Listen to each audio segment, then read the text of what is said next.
محمد وعلى آله الطاهرين وصحبه المنتجبين. Praise be to Allah subhanahu wa ta'ala, the Lord of here and the hereafter.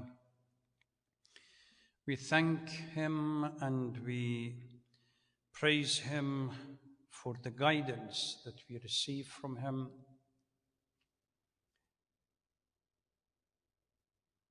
We greet and salute our Holy Prophet, the most noble of all prophets, and his pure progenies. Sisters and brothers, Assalamu alaikum wa rahmatullahi wa barakatuh. Inshallah, this month of fasting is going to be a blessed one.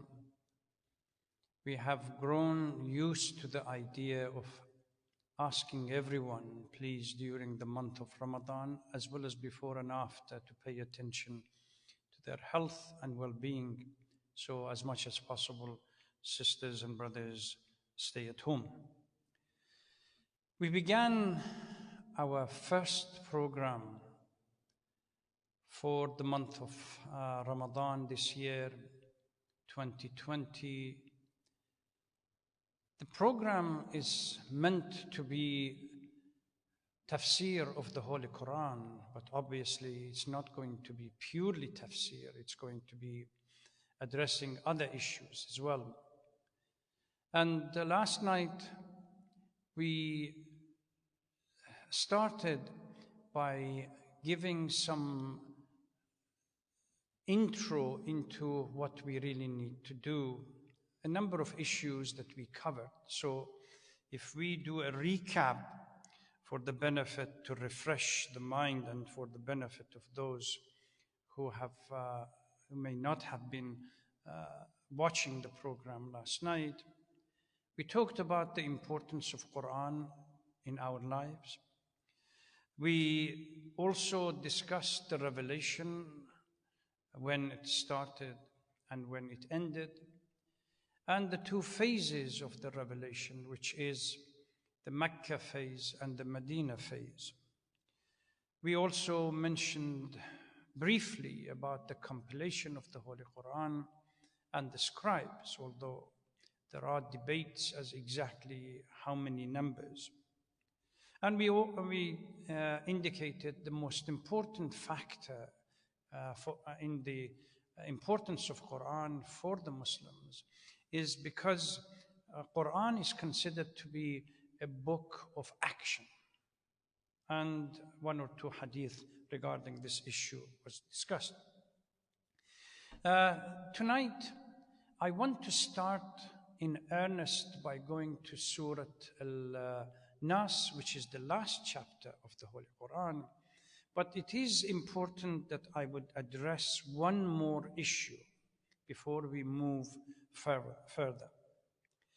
One of the long-standing objections leveled against the Quran by non-Muslim critique is what they call the apparent, it appears to have no regular form or structure. They claim its verses follow one another with little sense of interconnectedness. And its surahs seems to have been arranged in a sequence based on the crude principle of diminishing length. If we start, although it's not correct, but at least the beginning, if we were to remove Surah Al-Hamd, we start with the longest surah in the Holy Quran. And the longest, the coming first, and the shorter ultimately going to the last. The surahs are riddled with what they claim to be shifting scenes, and as a result, one cannot predict what is coming next. This type of critique emanates from the mindset or the lens that most of these non-Muslim scholars have against Islam, that they come from the Judeo-Christian background.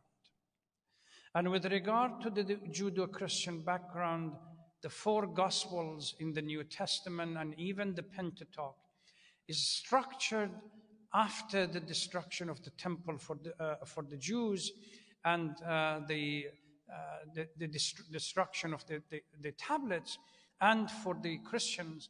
It specifically starts with, say, life of the Prophet Isa alayhi salatu wasalam, from the moment that he departs from Galilee until he comes to Jerusalem, and various other aspects, and ultimately, according to them, the crucifixion. So it's a degree of predictability and continuity exists. When they come to the Holy Quran, they don't see that kind, because it's a book of history. That's the fundamental problem. It's a book of history. And when they come to the Holy Quran, they don't see that kind of a pattern replicated. This is why they say that their critique starts. I don't want to go into detail and respond to it, but broadly speaking, we have two types of answers given to these critiques. One that I call apologetic.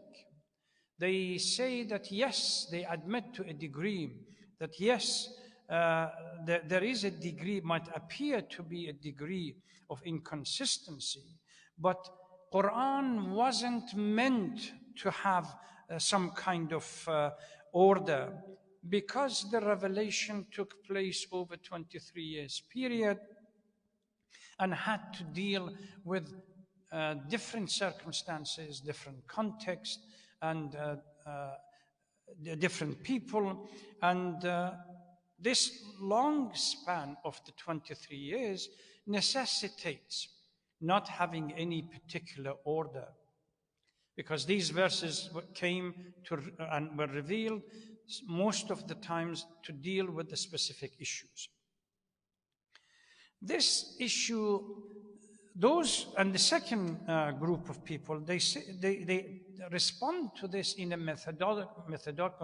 methodological way, in which, no, they reject the question rather than admitting that there is lack of consistency or coherence. They reject it, and they go about proving their own, developing a systematic approach or systematic response. This group responds to the first group of people from the Muslim community and the Mufassirins as well, that it is inconsistent.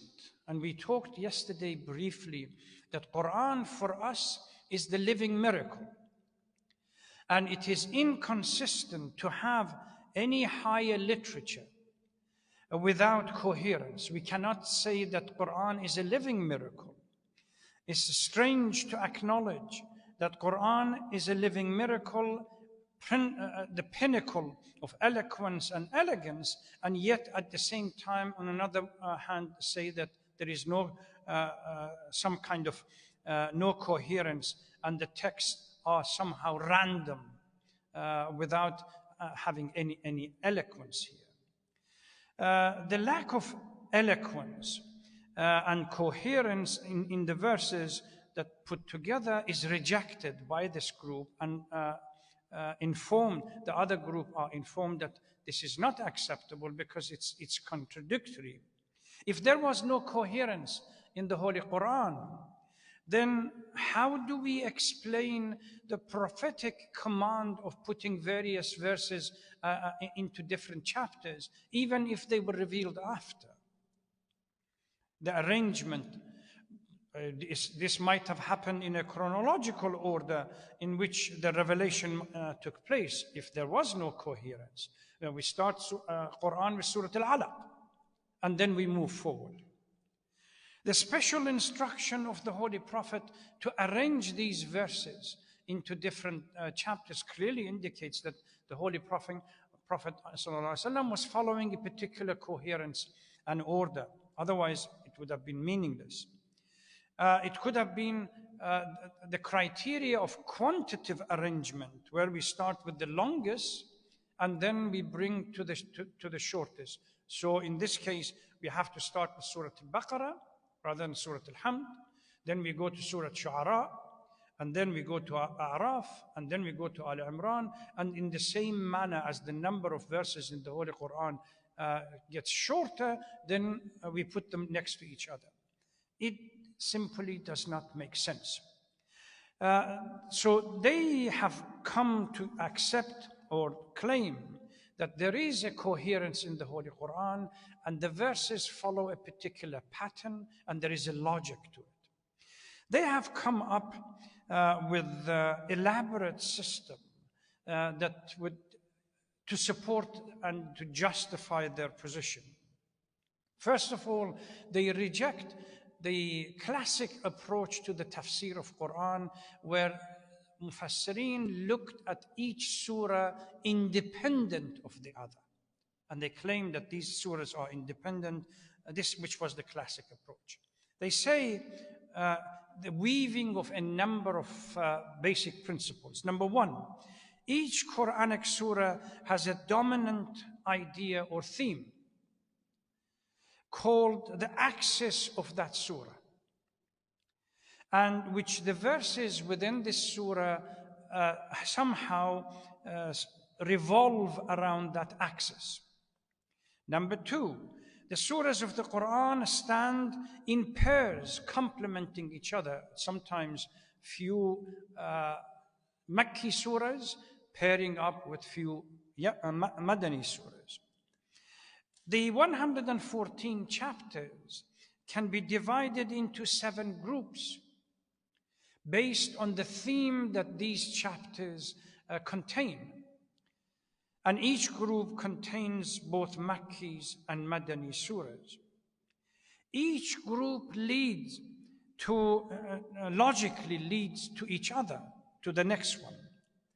And each surah targets, or each group targets a particular audience, and the content of these surahs, which constitute the central theme of these surahs, directed towards the specific audience that the surah is supposed or meant to deal with.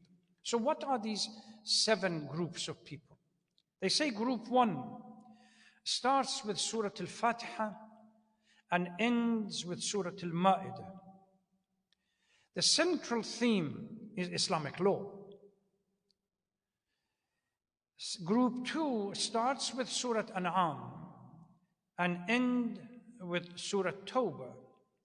And the central theme here, consequence of denying the prophethood for the mushrikeen of Mecca. Remember yesterday, as we were discussing this issue, the chapters, the Makki chapters, were quite clearly centered on the fundamental principle that Islam came to challenge with the Jahili mindset. Number one was the 3 major issues of Tawheed, Nubuwwah, and Ma'ad.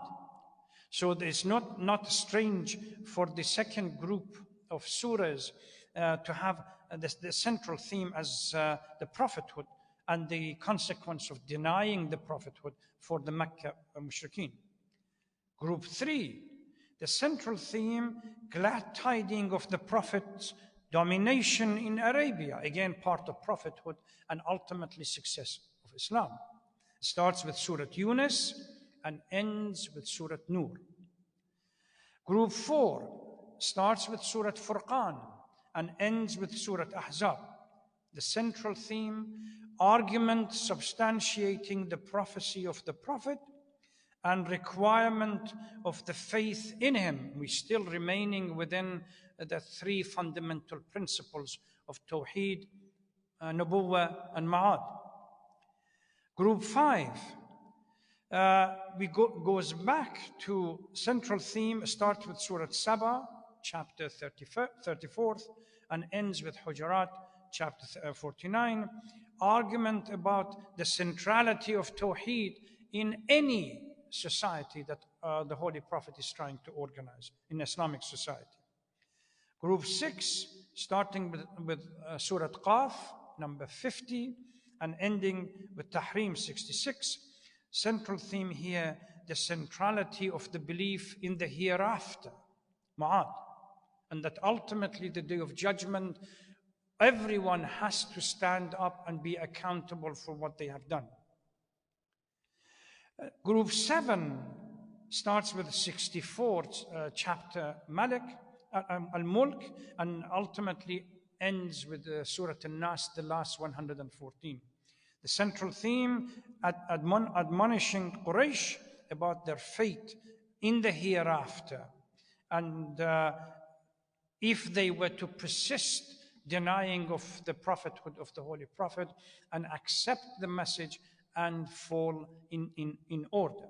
So these are the 7 various groups that we are, or they claim to exist in the Holy Quran.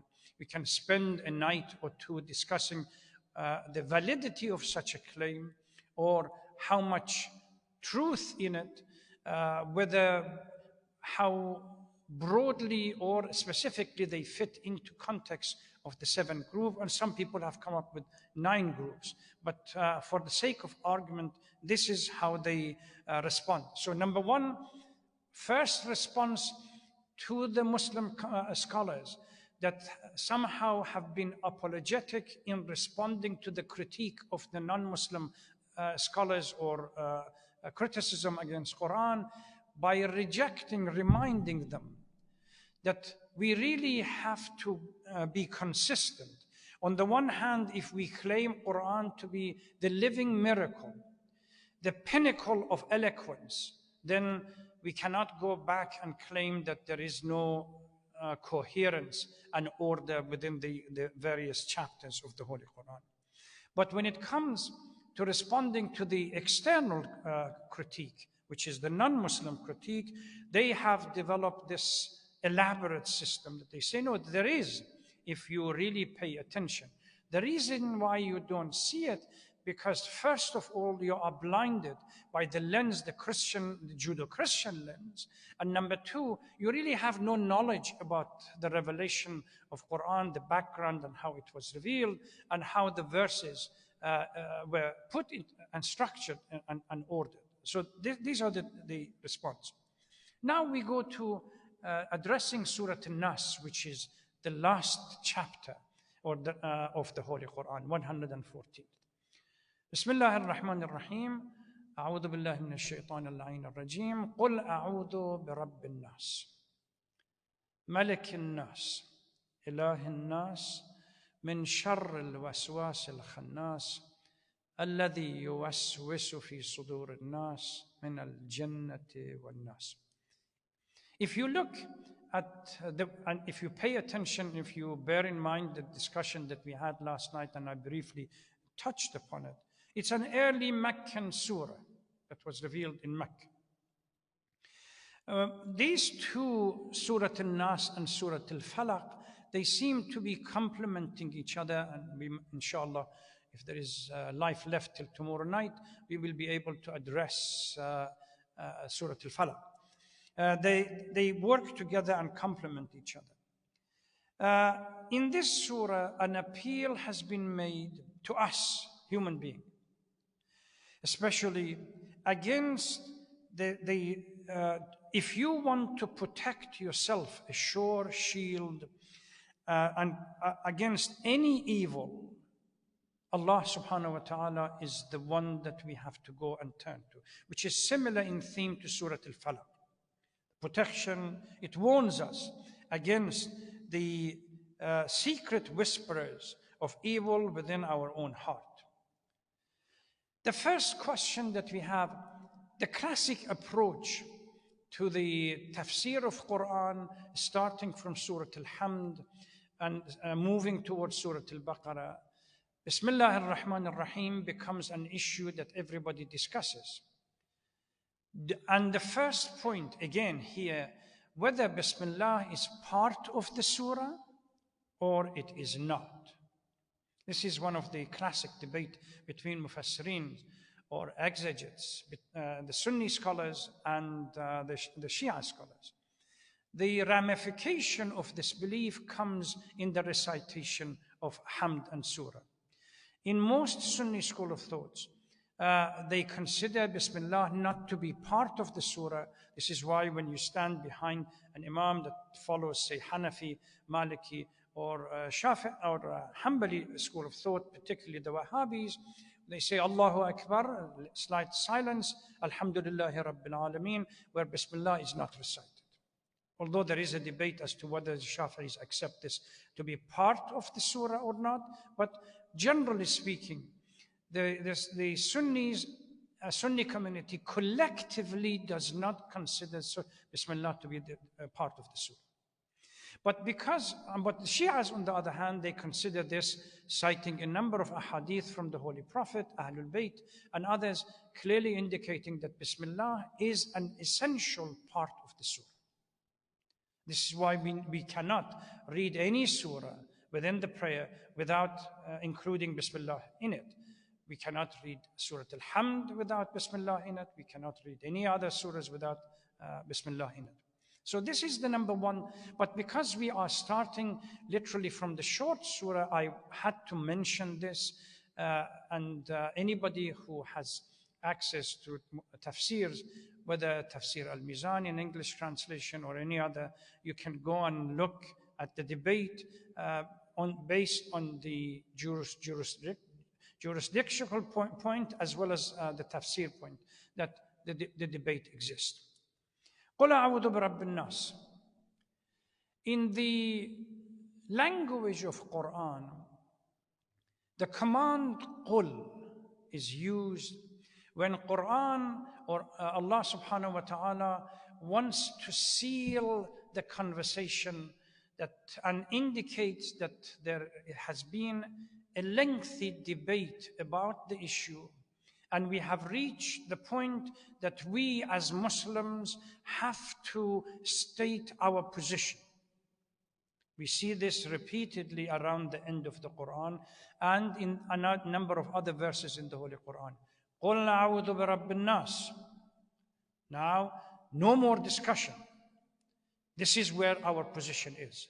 We seek refuge in Allah subhanahu wa ta'ala, and we use some of His attributes to protect us. قُلْ أَعُوذُ بِرَبِّ الْفَلَقِ. The same thing. قُلْ هُوَ اللَّهُ أَحَدٌ. Probably one of the most important surahs in the Holy Quran, as the one that unpacks and develops truly the concept of Tawheed. قُلْ يَا أَيُّهَا الْكَافِرُونَ. And a number of other verses in the Holy Quran that the Holy Prophet is commanded to say by this قُلْ. Amr. Command, say. So all the discussion, all the debate from a Quranic point of view or from Allah's point of view is finished. This is our position, literally. You want to take it or leave it. قُلْ أَعُوذُ بِرَبِّ النَّاسِ. Say that I take refuge in the... Now we have three issues, three attributes of Allah subhanahu wa ta'ala being used to ask for protection. Number one, the Rabb, which is the God or the Lordship. I seek refuge to the Lord, the Maker, the Cherisher, the Sustainer, the Provider, and the Protector against evil.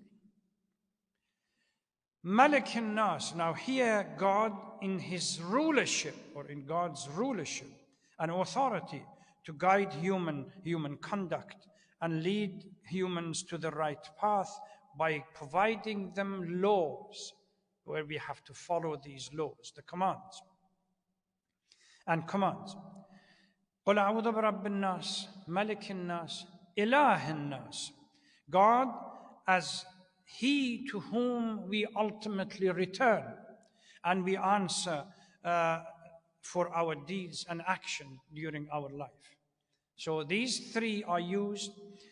All these aspects we should use to ask and seek protection against what? قُلْ أَعُوذُ بِرَبِّ النَّاسِ مَلِكِ النَّاسِ إِلَهِ النَّاسِ. Then comes the central theme of this chapter. مِنْ شَرِّ الْوَسْوَاسِ الْخَنَّاسِ. From the evil of those who somehow whisper in our heart. Whisper and seek protection against those evil within our own hearts. So this is something that we ask Allah subhanahu wa ta'ala to take refuge. Whisper in our heart, and then what happens? ملك الناس إله الناس من شر الوسواس الخناس الذي يوسوس في صدور الناس من الجنة والناس. From both the jinn and ins. Here, I really need to elaborate a little bit about the distinction about jinn and ins. Although later on, inshallah, as we move towards other chapters within the Holy Quran, that gives much more precedent and focuses on the concept of creation, and particularly the different types of creation. Jinn and ins, the differences between them will be elaborated. The classic approach was, when you ask anyone, and I have repeatedly been asked to answer question, that Allah subhanahu wa ta'ala created three different types of beings. One was called jinn, the other one was called ins, and the third category was called malaika. That classic approach, in my humble opinion, is misunderstanding of the reality, because then people would come back and ask question whether malaika commit sins and they have shortcomings or not. So how do we respond to it? There much more eloquent approach these days to divide the creation into two parts: the seen and the unseen. The unseen are somehow categorized or labeled as jinn, and the seen is categorized and labeled as ins, or this reality of the world that we live in. The creme de la creme of the creation within the ins part is human being. The major creation within the unseen are the jinns. However, in the same manner that there are three different categories that human will be classified or labeled or signified or distinguished under, if we were to follow nafs al-ammara, nafs al-lawwama, and nafs al-mutma'inna, in the same manner the jinn can follow nafs al-ammara and sink to the lowest possible level. As Quran says, in asfal as-safilin, they then become shaitan. Under normal circumstance, where they are obligated to follow the command, and they have free will similar to human being, and they follow the command of Allah, or they somehow abuse their free will and make mistakes and commit sins, they are still remain within the signification of jinn. And when ultimately they become nafs al-mutma'inna, within that category of the unseen, they become malaika. When we consider this kind of distinction, then malaika, shaitan, as jinn, can reach the ultimate goal of becoming similar to becoming malaika, in the same manner that insan, by following the command of Allah and gaining ultimately the nafs al-mutma'inna, becomes the example of hadith Qudsi. Abdi ata'ni, aj'aluka mathali, ana aqul kun fayakun, wa anta taqul kun fayakun. O my servant, follow me. And the concept of a servant covers both, by the way, the jinn and the ins. وَمَا خَلَقْتُ الْجِنَّ وَالْإِنسِ إِلَّا لِيَعْبُدُونَ, to submit and to follow the command. So follow the command, and you would reach that ultimate status, that in the same manner that inherently it is part of my attribute to command be, and there will be, I grant you some of that privilege. Now, two groups of people. The unseen are the malaikas that are granted that privilege. And the seen are the human beings that are granted the privilege. The Holy Prophet becomes al-insan al-kamil, the embodiment of the all typifies perfection, and we say in the jinn part, Archangel Jibreel probably gets close to that. So here, instead of saying that Allah subhanahu wa ta'ala has created 3 different types of being, insan, jinn, and malaika, then have to somehow grapple with the notion that whether malaika can commit sins or not, or they are pure by design, which doesn't say much about them. This kind of designation of classification of first seen and the unseen. Jinns are categories that fall within the designation of the unseen, because from an Arabic point of view, technically Jannah means when something is unseen and becomes hidden. This is why Janeen, where we have the baby in the womb, is called that, used under that category, because it's unseen. You cannot see it. It's not visible. إِذَا جَنَّ عَلَيْهِ اللَّيْلِ, when the night covers and that person or a particular thing becomes unseen. So jinn as a category is referred to the unseen creation of Allah. We have a number of ahadith that both jinn and ins are similar to each other, apart from the distinction of being seen and or not seen, or visible or not visible. They all have free will. Look at Surah Al-Jinn in the Holy Quran, where they come and listen to the Holy Prophet, and they go back to their community, explaining to the community, we have heard a new message that requires us to submit to the command of Allah. And some of us, in the same manner that we have within the ins, some of us are going to follow the command, and some of us are going to disobey.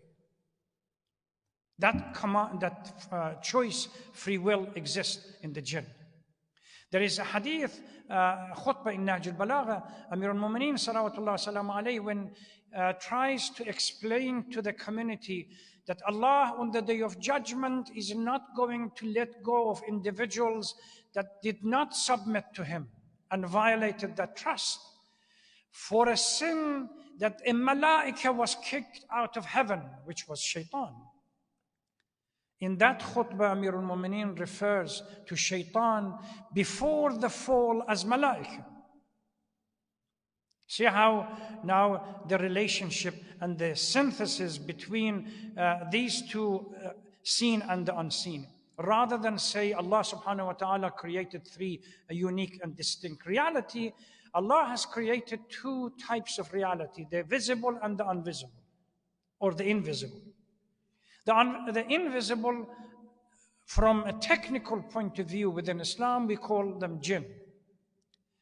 How they elevate themselves by submitting, and or how they drop and fall to asfal as-safilin, the path, the journey is similar to the ins and human being. And hence, now going back to Surah An-Nas, min al-jinnati wan-nas, both parties, both the seen and the unseen, can become the major part of creating mischief and waswasa in the heart of the believers or the ordinary people. So shaitan is part of his technique. Shaitan here represents the jinn that has dropped to asfal as-safilin. In the same manner that Quran uses the language, كَالْأَنْعَامِ بَلْ هُمْ أَضَلُّ, that the human being, despite all the moral plan that Allah subhanahu wa ta'ala had for a human being to become the vicegerents of Allah subhanahu wa ta'ala on earth, despite all the elevated status, we fall due to our own free will.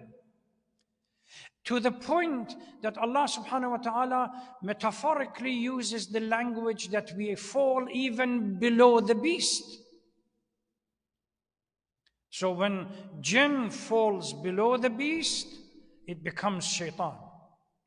When humans fall below, asfal as-safilin. Each of these three categories, there are possibility of collaboration and cooperation. So now we have possibilities in which good jinns assisting the good human being, and we have in the Battle of Badr, which was the beginning of the month of Ramadan, year 2 after Hijrah, the verses in the Holy Quran clearly specifies and spells this out, that we send malaika. Who are these malaikas to support you? It was the jinns that they had elevated themselves through submission to the command of Allah subhanahu wa ta'ala. And yet, there are instances that Quran talks about that there are some jinns collaborating or cooperating with those who have been sinful, the fallen individuals, in creating mischief. So, min sharr al-waswas al-khannas, from the evil of the waswas al-khannas, which is the technical term referred to shaitan, that these techniques, luring people through deception or deceptive promises and playing with their mind. Khannas, technically in Arabic language, used for when somebody comes forward and encourages you to do something, and then you commit, then that person, you suffer the consequences, that person stays back and does not support. كمثل الشيطان إذ قال للإنسان اكفر فلما كفر قال إني بريء منك. We have shaitan encourages human being to disobey Allah subhanahu wa ta'ala, their Lord. Once they do it, and they have to suffer the consequences and stand before Allah and answer back, he steps back and he's not prepared to support and help. This is khannas. Even on the day of judgment, ما كان لي عليكم من سلطان إلا أن دعوتكم فاستجبتم. Surah Ibrahim. When the debate starts on the day of judgment, humans stand up and say, well, oh Lord, shaitan was the one who misguided us. Shaitan says, I really had no power on you to force you and remove your free will and agency. What I did, I simply called you. This is the waswasa. I called you, and deceptive promises. Even Prophet Adam fell for this deceptive promise. I called you through deceptive promises, but you responded.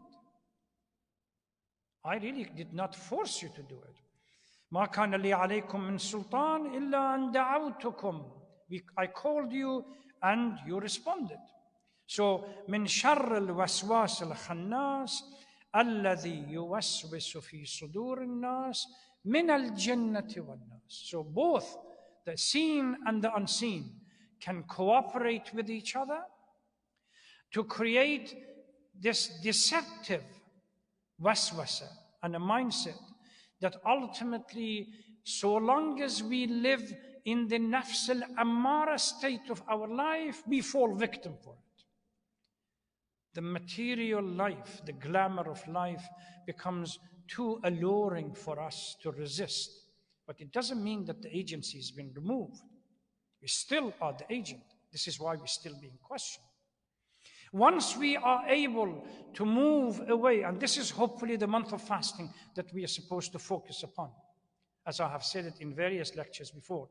Once we are able to begin fasting, not a purely basic fast that we remove the juristical responsibility or the jurisprudential responsibility, the order of fast, that simply refrain or restrain from eating and drinking and few other things. If we move away from that and we begin to develop a plan in which the fast begins to change our life, even if it's not substantially, reasonably, where the life in and the life out will not be the same, then we have succeeded during this month. And this is the period that we really need to pay attention to it. I ask Allah subhanahu wa ta'ala to help us. It's really a struggle. Jihad an-Nafs, as the Holy Prophet said, when a battalion of the Muslims came back from an ordinary jihad against the mushrikeen, he said this was the small jihad that you succeeded. But the larger jihad, Jihad al-Akbar, is in front of you.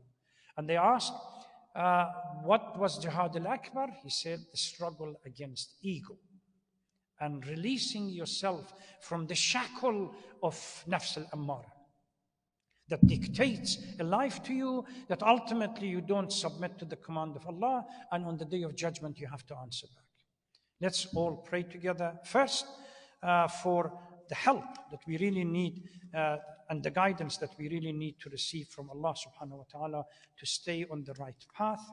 We also, as it has become a habit for us during these difficult times and challenging times, to ask everyone to pray for the sake, for the health and the safety of everyone within our community, irrespective of what's their religious background or orientation. As long as they have felt responsible to stand before and shield us from the harm, we owe them a debt. And the least we can do is to offer and to help to pray for their safety and their well-being. Let's pray during the month of Ramadan, where inshallah the door to heaven is open and prayers are more acceptable, that Allah would protect them and save them from any harm. Thank you very much for listening. Wassalamu alaikum wa rahmatullahi wa barakatuh.